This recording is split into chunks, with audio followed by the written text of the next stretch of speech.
Pinakuluan, then pakuluan natin yung onion at saka tomato.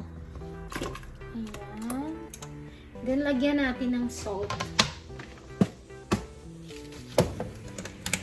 Lagyan natin ng salt ang ating tomato and onion. Ayan. And then takpan lang natin 3 minutes.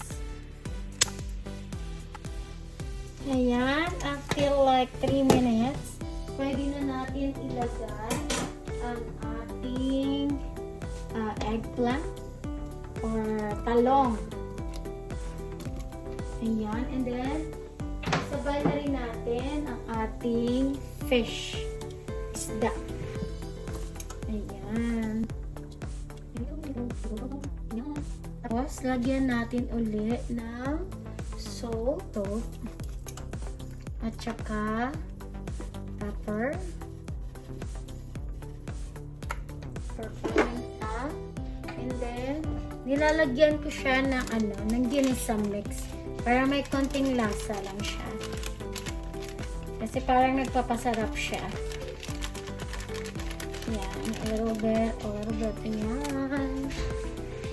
And then we're gonna close. We're gonna wait for it like 5 minutes. Ayan. So, hintayin lang natin siya like 5 minutes. Then, ilagay natin sa yung mga ibang ingredient.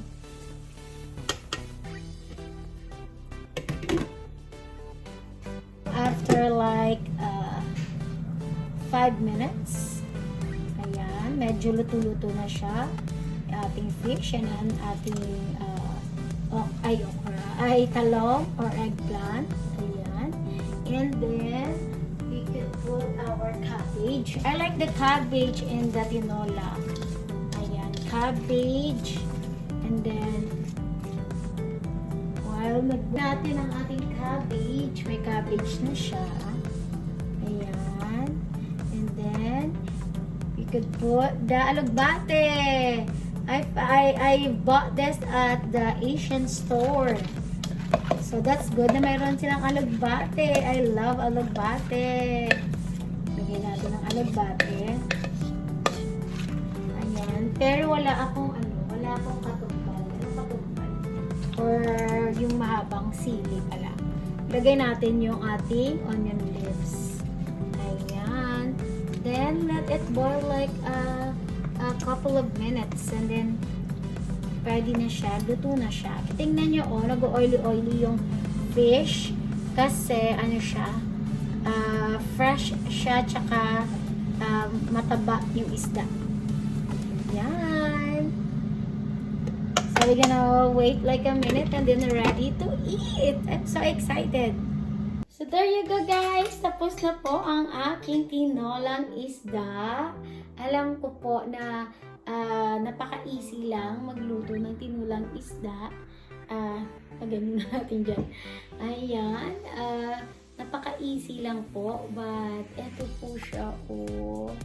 Ayan. Sarap, diba?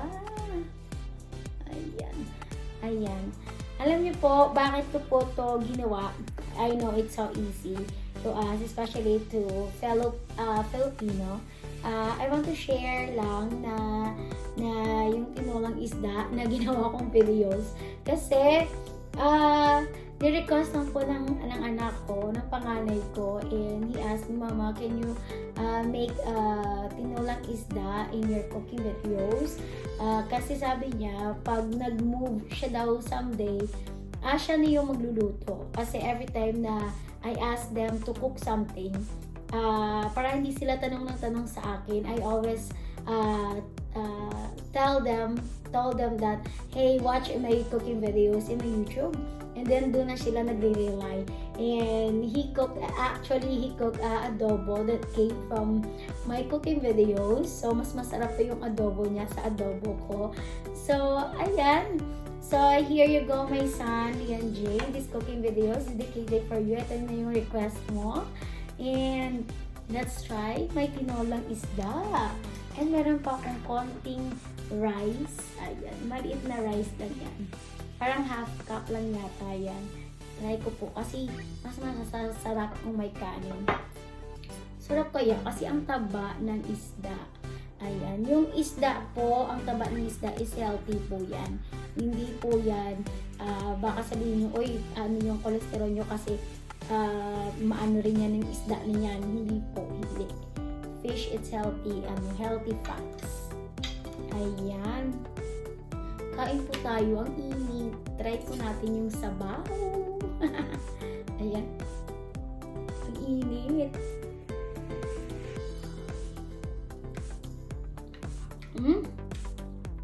Happy po ako kasi yung binilihan ko po nakabili po ako sa Asian store ng ALOGBATE. Kasi talagang minsan wala talaga sila diyang ALOGBATE. Ewan ko bakit nagkaka-ALOGBATE sila or malaking spinach yata yung tawag dyan. Ayan, kain tayo guys. Ang init.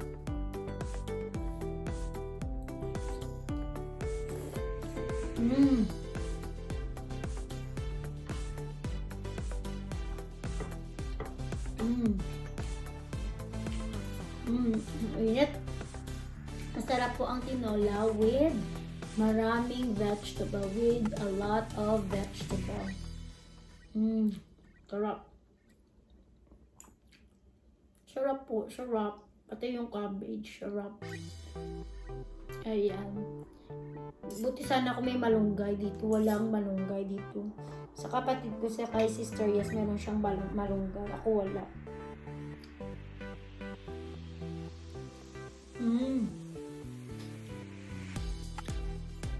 Sarap guys. Parang hindi ko na tatapusin yung video. Bahala kayo maglalaway kayo. Guys, sarap lang kumain. Parang lumukbang lang ako habang pinapanood niyo ako yan.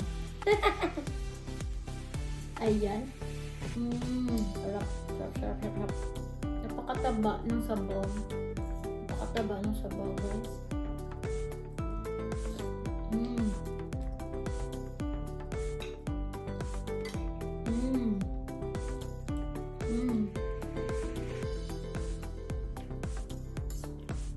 With ALOGBATE.